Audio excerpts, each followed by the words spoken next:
मेरे नंबर क्यों नहीं आते हैं?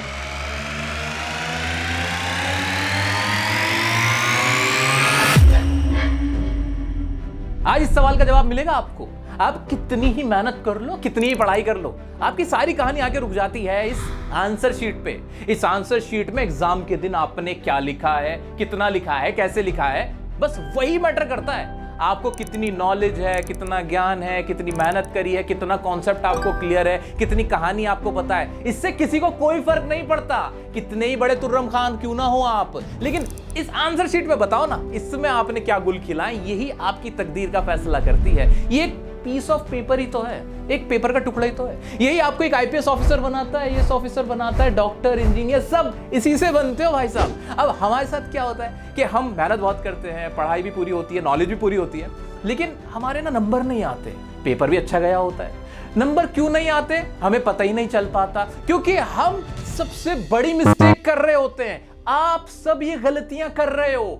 क्या गलती? आप अपना इंप्रेशन गंदा छोड़ के आते हो अपनी आंसर शीट के अंदर। आपको पता ही नहीं है कि लिखना क्या है, कैसे लिखना है, किस चीज के नंबर मिलते हैं। आपको लगता है हैंड राइटिंग साफ हो, आंसर लिख के आ गए, बड़ा आंसर लिख दिया, बस नंबर मिलने चाहिए। क्यों नहीं मिल रहे नंबर? आज पता चल जाएगा आपको। बस ये वीडियो पूरी देख लेना और प्रॉमिस करो मुझसे, वादा करो मुझसे, आज जो बातें मैं आपको बताने वाला हूं ना, वो सारी बातें जिंदगी भर किसी भी सब्जेक्ट का एग्जाम दो, चाहे फिजिक्स हो, केमिस्ट्री हो, इंग्लिश हो, मैथ्स हो, कोई सा भी एग्जाम हो, उनमें ये सारी बातें फॉलो करोगे। क्योंकि ये मैं अपनी तरफ से कुछ नहीं बोलूंगा। जितने भी टीचर्स हैं, कॉपी चेकर्स हैं, उनसे मेरी बातें होती हैं, उन सब का जो एक्सपीरियंस है ना, वो आज आपके सामने रखने वाला हूं। टीचर क्या सोच कर एक कॉपी चेक करता है, वो मैं आपको बताने वाला हूं। वादा करोगे मुझसे? वादा करते हो ना वादा? तो कमेंट में सिर्फ लिखो 100, यानी अब 100% हम अपना एफर्ट लगाने वाले हैं। और मैं शुरू करने वाला हूं ये सबसे इंपॉर्टेंट वीडियो आज के टाइम में आपके लिए। आइए शुरू करते हैं। Love you all.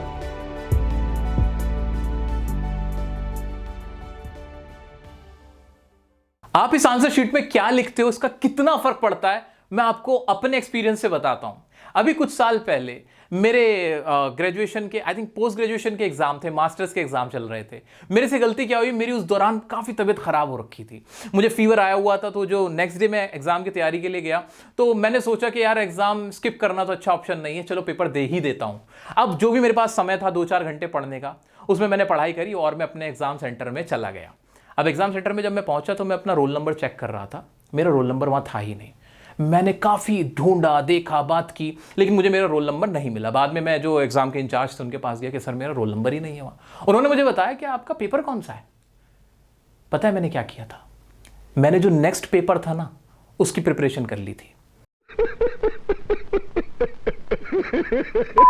यानी मैं उस वक्त उस पेपर का एग्जाम देने खड़ा था जिसका मुझे कोई अंदाजा भी नहीं था, उसकी मैंने कोई तैयारी नहीं की थी। उस वक्त तो बिल्कुल जैसे कहते हैं ना, पैरों तले जमीन खिसक जाना, वो हश्र हुआ। मैं हैरान हो गया कि अब मैं क्या करूं, लेकिन मैंने हिम्मत नहीं आ रही। एग्जाम शुरू हो चुका था। मैं अपनी क्लास के जो इन्विजिलेटर थे उनके पास गया, मैंने कहा कि मैं अटेंडेंस के लिए कितना समय और ले सकता हूं। उन्होंने कहा कि आपके पास 10 मिनट और बचे हैं, उसके बाद अटेंडेंस आपकी नहीं लगेगी। मैंने कहा मुझे आप 10 मिनट दीजिए। मैं 10 मिनट में जितना भी पढ़ सकता था, फ़ोन से ही सुन सकता था, पढ़ सकता था, जितना भी हो सकता था, 10 मिनट मैंने उसको पढ़ा जितना मुझे याद रह सकता था, और मैंने एग्ज़ाम दिया। पूरे 3 घंटे का एग्ज़ाम 100 मार्क्स का मैंने दिया। अब मैं बाहर ये सोच के आया था कि अब तो मैं इसमें फेल हो ही जाऊंगा, और पहली बार ऐसा होता कि मेरी बैक लगती। मेरी लाइफ में कभी बैक नहीं आई थी, लेकिन मुझे लग रहा था कि इस बार तो ना चाहते हुए भी मेरी बैक लग जाएगी। पर आप जानते क्या हुआ? मेरे उस सब्जेक्ट के अंदर 100 में से 65 मार्क्स आए। मैं पास तो हुआ ही हुआ, लेकिन इतने अच्छे नंबर से हुआ, मैं हैरान रह गया। लेकिन मुझे लगा कि मैंने वहां पता है एक अच्छा काम क्या किया था। एक तो मैंने गिव अप नहीं किया था, मैंने कोशिश की थी, जो भी था ना, मतलब लड़ते लड़ते मरेंगे यार, कोई दिक्कत नहीं। और दूसरा, मैंने जो पेपर लिखा था ना, वो ऐसे नहीं लिखा था कि एग्जामिनर को पता चल जाए कि मैं गलत पेपर की तैयारी करके आया था, बल्कि मैंने उसमें जो कॉमन चीजें हो सकती थी, मान लो किसी की ताकत के बारे में पूछा गया, तो मैंने वहां स्ट्रेंथ में क्या डाला कि भाई सेल्फ कॉन्फिडेंस, हार्ड वर्क, इस तरह के वर्ड्स का इस्तेमाल किया कि जो कॉमन चीजें हो सकती हैं। मैंने अपने आंसर को अच्छे से वेल फ्रेम किया था। मैंने हार नहीं मानी थी, एग्जामिनर के लिए मुसीबतें नहीं खड़ी करी थी कि वो देखते पकड़ लेता कि इसको तो कुछ भी नहीं आता। इससे मुझे क्या फायदा हुआ कि मुझे एक चीज समझ में आई कि अगर आप गिव अप नहीं करते हो, आंसर शीट अच्छे से आप प्रेजेंट करके आते हो, तो आपको नंबर मिलते हैं। दोस्तों, हमारे सामने सबसे बड़ी समस्या यह आती है कि हमें हमारी नॉलेज को आंसर शीट पर उतारना ही नहीं आता, खासतौर से थियोरेटिकल सब्जेक्ट जैसे कि इंग्लिश है। अब अगर एग्जाम में कोई क्वेश्चन आता है, हमें उसका आंसर पता होता है, हमें चैप्टर की स्टोरी पता होती है, आंसर भी सही क्या है ये भी पता होता है, लेकिन समझ नहीं आता कि कहां से शुरू करें, किन वर्ड्स का चुनाव करें, कितना लिखें। इस कंफ्यूजन में हम रह जाते हैं। होता है कि नहीं? ऐसा ही होता है ना। अब इसका सोल्यूशन क्या है वो सुनो। इंग्लिश जैसे किसी भी थियोरेटिकल सब्जेक्ट की जब आप तैयारी कर रहे होते हो, तो उसके ना कुछ कीवर्ड्स होते हैं, की टर्म्स होते हैं, वो आपको याद करने हैं। फॉर एग्जांपल, क्लास 10 का एक चैप्टर अगर मैं ले लेता हूं, द प्रपोजल एक चैप्टर है ना, क्लास 10 का चैप्टर द प्रपोजल। उसमें ना एक वर्ड यूज हुआ है कि लोमोव जो कैरेक्टर था ना, उसे पल्पिटेशन नाम की बीमारी थी। अभी पल्पिटेशन एक बीमारी है जिसमें उसका हार्ट तेज होने लगता है, सांस फूलने लगती है ना, इस तरह की कोई बीमारी थी जिसको पल्पिटेशन कहते हैं। अब आपको बात तो समझ में आ गई। आपने पल्पिटेशन वर्ड को याद नहीं किया, बस आपको ये पता था कि उसे कोई बीमारी थी जिसमें उसका हार्ट बीट करने लगता है तेज तेज और ब्रेथलेसनेस उसको होने लगती है। अब एग्जाम में आप लिखने बैठे, अगर आपको पता है कि भाई इसमें आपको क्या लाइन लिखनी है, तो एकदम आपके माइंड में ना अपने आप लाइन बनेगी कि Lomo was suffering from palpitation. Palpitation जैसे ही वर्ड लिखा, उसे अंडरलाइन किया, एग्जामिनर को समझ में आ गया ये बच्चा होनहार है, यहां मैं इसको नंबर देने वाला हूं। लेकिन वहीं एक स्टूडेंट ने क्या लिखा, उसे पाल्पिटेशन याद नहीं था, उसने लिखा Lomo was suffering from a disease where his starts beating louder and he is having the problem of breathlessness. अब टीचर समझ गया इसे पाल्पिटेशन नहीं पता। अब क्या करेगा, वो लंबे लंबे सेंटेंस बनाएगा, ग्रामर में भी गलतियां करेगा, स्पेलिंग में भी गलती करेगा, और उसका आंसर कहां गुम हो जाएगा उसे खुद नहीं समझ में आएगा। समझ रहे हो मेरी बात? तो इन कीवर्ड्स को, हर चैप्टर के जो कीवर्ड्स हैं, की टर्म्स हैं, वो आपको याद करने हैं। फॉर एग्जांपल, आपका एक और चैप्टर है नेल्सन मंडेला वाला, लॉन्ग वॉक टू फ्रीडम। उसमें अपार्टाइड करके एक प्रॉब्लम थी। अपार्टाइड प्रॉब्लम क्या है? अब प्रॉब्लम यह है डिस्क्रिमिनेशन, जहां पे नस्ली भेदभाव को बोलते हैं अपार्टाइड, है ना, छुआछूत जिसे कह सकते हो आप। अब आपने क्या करा, आपको याद नहीं रहा ये वर्ड, अपार्टाइड वर्ड याद नहीं रहा, और आपको सिर्फ इतना याद रहा कि there is a problem of discrimination. अब आप अगर ये लाइन लिखोगे ना, there is a problem of discrimination, वो इंटरेस्टिंग नहीं लगेगी, इंप्रेसिव नहीं लगेगी। अपार्टाइड जो वर्ड है वो आपको वहां लिखना होगा। तो सबसे पहला काम क्या करना है, नंबर 1 स्टेप क्या होना चाहिए आपका, कि जो भी चैप्टर है उनके जो भी कीवर्ड्स हैं, टर्म्स हैं, उस चैप्टर से रिलेटेड वो मुझे याद होने चाहिए, ताकि जब मैं सेंटेंसेस बनाने बैठूं तो मैं लंबे लंबे सेंटेंस ना बनाऊं, मैं छोटे सेंटेंस बनाऊं, अपनी बात प्रिसाइसली कह पाऊं। अब बात आती है कि आंसर लिखना कैसे, कंफ्यूज हो जाते हैं। आपके सामने किसी भी इंग्लिश के चैप्टर से रिलेटेड अगर कोई क्वेश्चन आता है, या किसी भी थियोरेटिकल पेपर का कोई क्वेश्चन आता है, क्वेश्चन आया, मान लो 6 नंबर का क्वेश्चन था। अगर मैं लोमो वाले चैप्टर का एग्जांपल ले लेता हूं कि बताओ लोमो और नतालिया में झगड़ा क्यों हुआ, ये क्वेश्चन था, 6 नंबर में पूछा गया सपोज। अब आप आंसर क्या लिखोगे? आपको आंसर पता है भाई, ऑक्सन विडोज की वजह से और डॉग्स के ऊपर उनका झगड़ा हुआ था। आपको पता है ना आंसर, 2 लाइन का आंसर है, लिखो, खत्म कर दो कहानी। नहीं, आपको देखना होगा कितने नंबर का ये क्वेश्चन है। अगर 6 मार्क्स में आपसे ये क्वेश्चन पूछा गया तो आप क्या करोगे? याद रखना, याद रखना, बहुत इंपॉर्टेंट बात बता रहा हूं। किसी भी सब्जेक्ट, कोई भी थियोरेटिकल सब्जेक्ट है, 6 नंबर का बड़ा क्वेश्चन है, तो उसकी हिस्ट्री और बैकग्राउंड थोड़ा सा आपको मेंशन करने की जरूरत है। ठीक है, तो मान लो ये क्वेश्चन था, तो लोमो और नतालिया में झगड़ा क्यों? इससे पहले आपको बताना पड़ेगा कि लोमो और नतालिया कौन थे, क्या चल रहा था, प्रपोजल की बात हो रही थी, और उसके बाद फिर लास्ट में आना, उसे डिटेल में बताना कि झगड़ा क्यों हुआ था। समझ आई मेरी बात? तो थोड़ा आंसर को एलोबरेट करना होता है, उसमें ज्यादा डिटेल डालनी होती है, ज्यादा इंफॉर्मेशन देनी होती है, और फिर आप आंसर लास्ट में इसको खत्म कर दोगे। मान लो यही क्वेश्चन 2 नंबर का होता, फिर क्या करते? फिर डायरेक्ट आंसर होगा कि भाई they had a fight because of, किसकी वजह से थी? ऑक्सन विडोज की वजह से थी। ठीक है, इस तरह से आप इसका 2-3 लाइन में आंसर कर दोगे। समझ आ रही है? तो अब यहां कोई आपको कंफ्यूजन नहीं रहेगी। अब तीसरा पॉइंट जो कि एकदम मजेदार है, आइए देखते हैं, मजा आएगा। अगर थियोरेटिकल सब्जेक्ट में, खासतौर क्योंकि बच्चे मुझसे इंग्लिश का ज्यादा पूछते हैं कि सर आंसर नहीं लिखा जाता, वो पता है क्यों नहीं लिखा जाता? एग्जाम से पहले चाहे थोड़ा ही पढ़ लो, जितना भी पढ़ रहे हो ना, अपने हाथ से उसके आंसर लिख कर देख जरूर लेना। बहुत गंदी राइटिंग में, रफ राइटिंग में, गुच्चड़ मुच्चड़ भी लिखना चाहे, लेकिन लिख कर देखना, उससे ना सबकॉन्शियस माइंड में फिट बैठ जाता है। फिर उस चैप्टर से रिलेटेड कोई भी अगर मैं आंसर लिखने बैठूंगा ना, या बैठूंगी, तो मैं सही लिखूंगा, लिखूंगी, आजमा के देख लेना। मैं जो आप बोलोगे मैं वो करने को तैयार हूं, अगर ये वाली ट्रिक आपके काम ना आए। चाहे आप 2 घंटे पढ़ो, 5 घंटे मत पढ़ो, लेकिन 2 घंटे जितना भी पढ़ रहे हो ना, उसको लिख कर देखो, उसके लॉन्ग आंसर को लिख के देखो। मैं जो लॉन्ग आंसर कराता हूं ना, उसको याद करके लिख कर देखो, फिर एक अंडरस्टैंडिंग बननी अपने आप ही शुरू हो जाती है। एक सबसे बड़ी मिस्टेक जो स्टूडेंट्स करते हैं, अपना आंसर ना बड़े बड़े पैराग्राफ्स में लिखने की कोशिश करते हैं, पूरी पूरी चिट्ठी लिख देते हैं, कहानी लिख देते हैं। याद रखना, जो तुम्हारा कॉपी चेकर है ना, वो तुम्हारी कॉपी चेक करने में 5 से 7 मिनट लगाएगा, इससे ज्यादा उसके पास टाइम नहीं है। वो सिर्फ देखता है कि मेरे ऊपर इंप्रेशन कैसा पड़ रहा है। ये जो स्टूडेंट है, इसने जो आंसर लिखा है वो किस तरह से लिखा है, किस वे में लिखा है, कैसे शुरू किया है, ये सारी चीजें उसके दिमाग में ज्यादा अच्छा या बुरा इंप्रेशन डालती हैं। बाकी आपने क्या उसमें लिखा है वो इतनी डिटेल में नहीं जाता। आप इतना बड़ा आंसर लिख के सोच रहे हो कि उसको पागल बना देंगे, लाइन पे लाइन लिख रखी है आपने, उसे समझ में कुछ नहीं आ रहा। तो आपको करना क्या है, आप जो पैराग्राफ्स में लंबे लंबे आंसर लिखते हो ना, उन्हें पॉइंट्स में लिखो, या जिसे मैं बोल सकता हूं सेमी पैराग्राफ में आंसर लिखो। अगर बहुत लंबा कोई आंसर है, सेमी पैराग्राफ में लिखो। ऐसा आंसर नहीं होना चाहिए कि जो पूरा यहां से शुरू हुआ और एंड पे आके खत्म हुआ, उसे पढ़ने में मुश्किल होती है। तो अपने आंसर को सेमी पैराग्राफ्स में डिवाइड करो, पॉइंट्स में डिवाइड करो, उससे वो ज्यादा अच्छे से समझ में आता है, आपका इंप्रेशन अच्छा जाता है। अच्छा, आप में से कितने ऐसे लोग हैं जो कंफ्यूज रहते हैं कि पेपर की स्टार्टिंग कहां से करनी है, अपने आंसर की स्टार्टिंग कहां से करनी है, कौन सा क्वेश्चन पहले करना है, बहुत सारी कंफ्यूजन रहती है ना। आज जो मैं कह रहा हूं, इसके बाद बिल्कुल पीरियड लगा लेना, स्टॉप लगा लेना, और फिर इसके बारे में कभी नहीं सोचना। आपको उस क्वेश्चन के आंसर से स्टार्ट करना है जो आपको सबसे अच्छे से आता हो। क्यों? उसके पीछे की साइंस बताता हूं।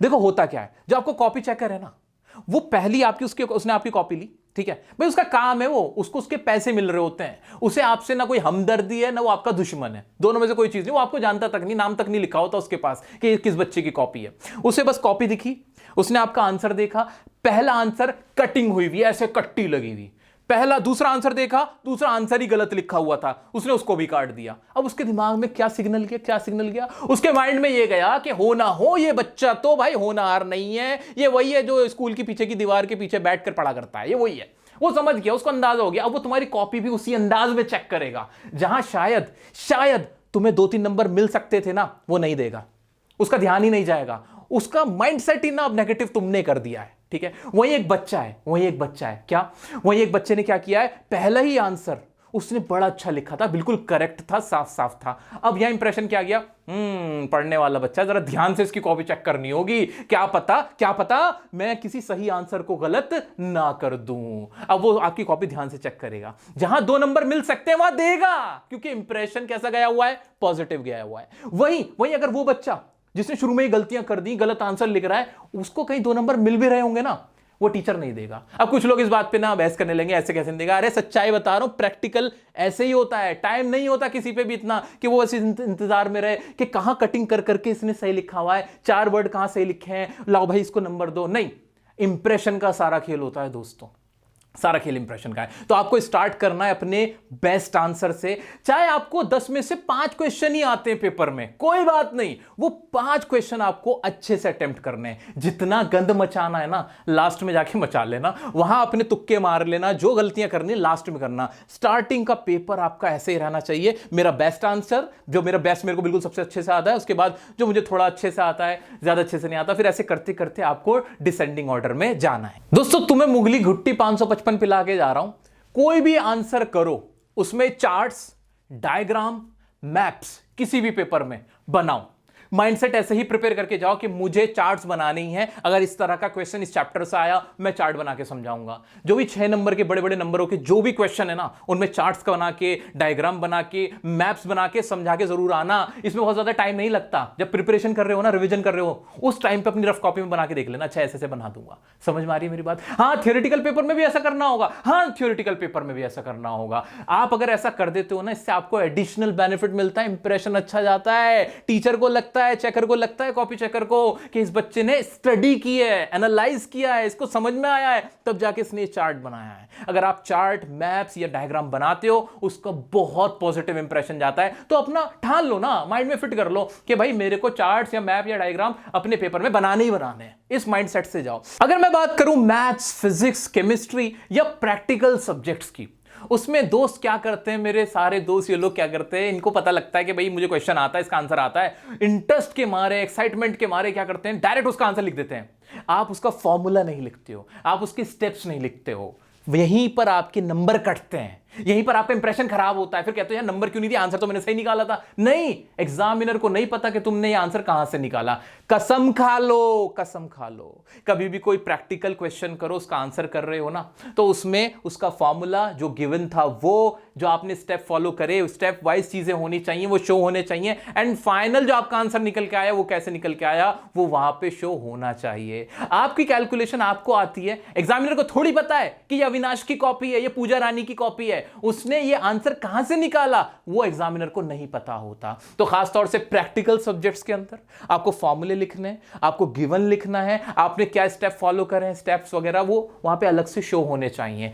अब उन चीजों को और हाईलाइट करने के लिए आप क्या कर सकते हो, थियोरेटिकल पेपर और प्रैक्टिकल पेपर दोनों के लिए बता रहा हूं। आप अंडरलाइन करो चीजें, जो भी आपको लगता है की वर्ड है, की टर्म है, की फॉर्मूला है, जितने भी फॉर्मूले हैं या टर्म्स हैं या वर्ड्स हैं, उनको अंडरलाइन किया करो। आपको करना ही है अंडरलाइन, क्योंकि अंडरलाइन जब वो वर्ड होगा, दिखेगा, एग्जामिनर का ध्यान वहां ज्यादा जाएगा और इंप्रेशन ज्यादा पड़ेगा। अगर आपके एग्जाम में मल्टीपल कलर्ड के पेन अलाउड हैं तो आप उनका इस्तेमाल करो, और जो इंपॉर्टेंट वर्ड्स हैं, जो की वर्ड्स हैं, जो आपके आंसर की बेस्ट चीजें हैं, उनको हाईलाइट करो, अंडरलाइन करो, बॉक्सेस बनाओ। इससे फायदा होता है, क्योंकि एग्जामिनर को आसानी हो जाती है ना चीजों को पढ़ने की। समझ पा रहे हो मेरी बात? तो ये आपको जरूर करना है। अब बहुत सारे लोगों को लगता है कि मेरी हैंडराइटिंग खराब है यार, मेरी हैंडराइटिंग खराब है। अब हैंडराइटिंग खराब है सर, मेरे नंबर कटेंगे, इसमें तो पक्का कटेंगे। याद रखना, अच्छी हैंडराइटिंग के कोई ज्यादा मार्क्स नहीं मिलते। अच्छी हैंडराइटिंग है, आंसर गलत है, 0 नंबर।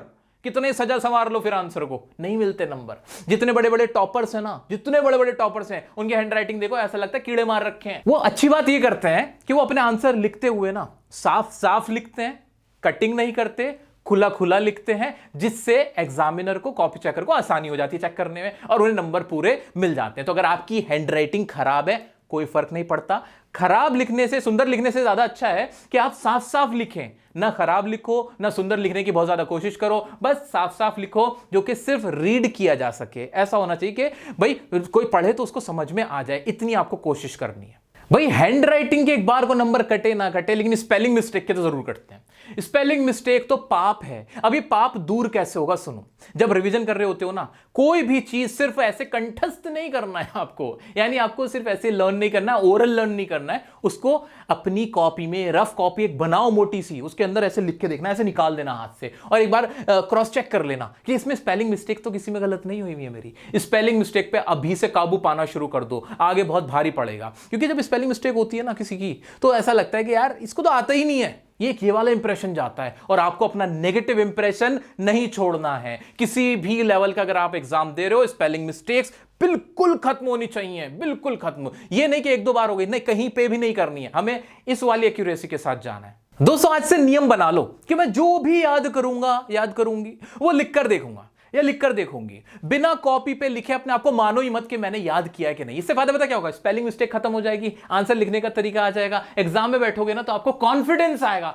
कॉन्फिडेंस यहीं से आएगा। एक बार जब हम अपना हाथ से कोई चीज लिख कर निकाल देते हैं ना, तो फिर हमारा कॉन्फिडेंस एक अलग लेवल का पहुंच जाता है। ट्राई करना, बहुत फायदा होगा। Last but not the least, ये याद रखना कि आप जो आंसर लिख रहे हो, उसका आपका जो कॉपी चेकर है उस पर क्या इंप्रेशन जा रहा है। अगर पॉजिटिव इंप्रेशन जा रहा है तो नंबर अच्छे मिलेंगे। उसके लिए मुसीबतें खड़ी करके नहीं आनी है, उसको एक ऐसी आंसर शीट पेश करनी है कि वो आपको 2-4 नंबर एक्स्ट्रा देने की तरफ जाए, ना कि आपके नंबर काटने की तरफ जाए। अगर अभी भी कोई डाउट आता है तो इंस्टाग्राम पे पूछ सकते हो, कमेंट में पूछ सकते हो। मैं हमेशा हमेशा सिर्फ आपके लिए हूं, आपके साथ हूं। चैनल को सब्सक्राइब नहीं किया, सब्सक्राइब जरूर करना, और ये वीडियो उन लोगों तक पहुंचाना जिसे इनकी बहुत जरूरत है। लाइक नहीं किया तो वीडियो को लाइक करके जरूर जाना। मिलते हैं नेक्स्ट वीडियो में नेक्स्ट टॉपिक के साथ, तब तक के लिए बने रहें डियर सर के साथ। I love you all.